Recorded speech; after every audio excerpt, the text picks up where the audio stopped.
আসসালামু আলাইকুম বন্ধুরা, কেমন আছেন? আশা করি আপনারা ভালো আছেন।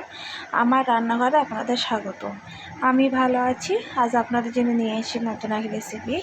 এখানে ডিমের অমলেট বা কারি বলতে পারেন। এখানে 1 পিস ডিম নিয়েছি, টমেটো নিয়েছি, পেঁয়াজ নিয়েছি, ঝাল নিয়েছি, রসুন আদা নিয়েছি।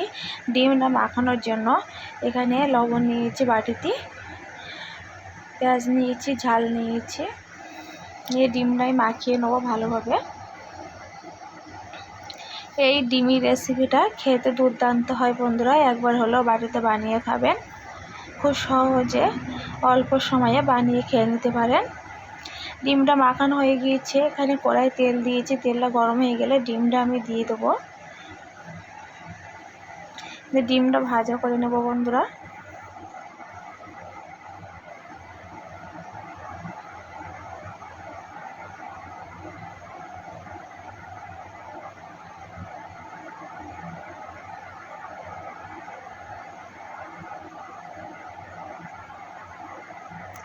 এক পিঠ ভাজা হয়ে গিয়েছে, উল্টে নেবো বন্ধুরা ডিমটা।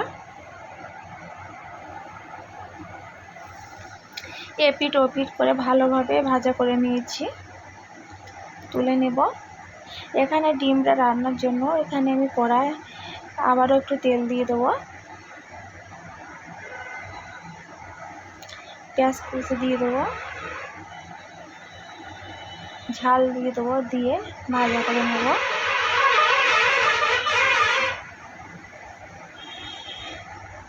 আদা রসুন বাটা দিয়ে দেবো। খুব অল্প মশলায় বানিয়ে দেখিয়ে দেবো।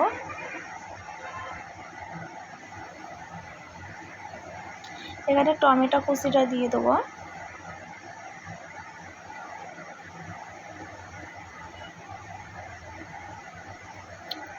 স্বাদ পরিমাণ লবণ দিয়ে দেবো,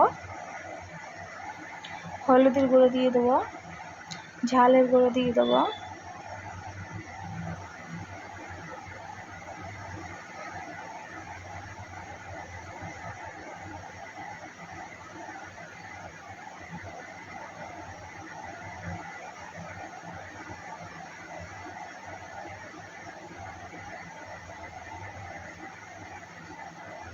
এখানে অল্প করে পানি দিয়ে দেবো।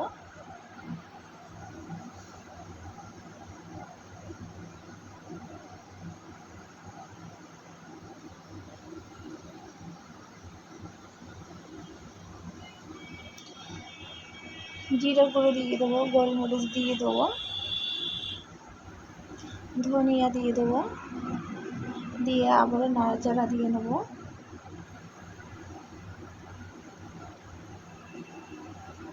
দিয়ে 2 মিনিটের মতন চাপা দিয়ে রাখবো। মশলাটা ভালোভাবে কষিয়ে নেবো বন্ধুরা।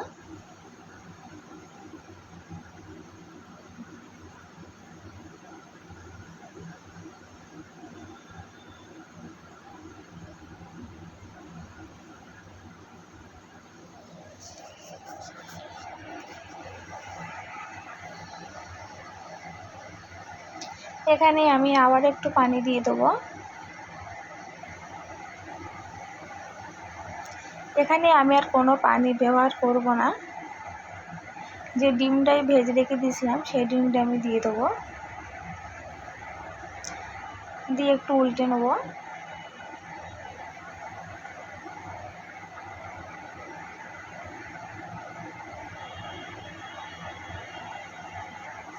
একটু ওপর থেকে ঝাল কুচি দিয়ে দেবো,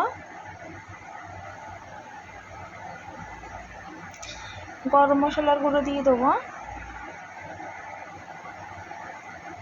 দিয়ে 3 মিনিটের মতন চাপা দিয়ে রাখবো। 3 মিনিট পরে ফিরে এসে বন্ধুরা আমার ডিমের অমলেট বা কারি হয়ে গিয়েছে। দুর্দান্ত হয়েছিল খেতে বন্ধুরা। কেমন হয়েছে আমার ডিমের রেসিপি কমেন্ট বক্সে জানিয়ে দেবেন। ভালো লাগলে লাইক কমেন্ট শেয়ার করতে ভুলবেন না। সাবস্ক্রাইবটা করে পাশে থাকবেন। আর কেমন হয়েছে জানাতে ভুলবেন না।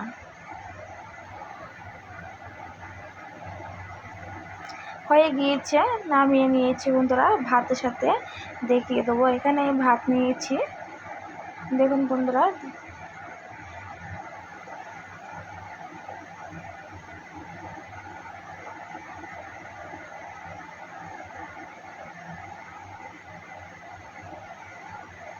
আজকের মতন বিদায় নেব। আল্লাহ হাফেজ।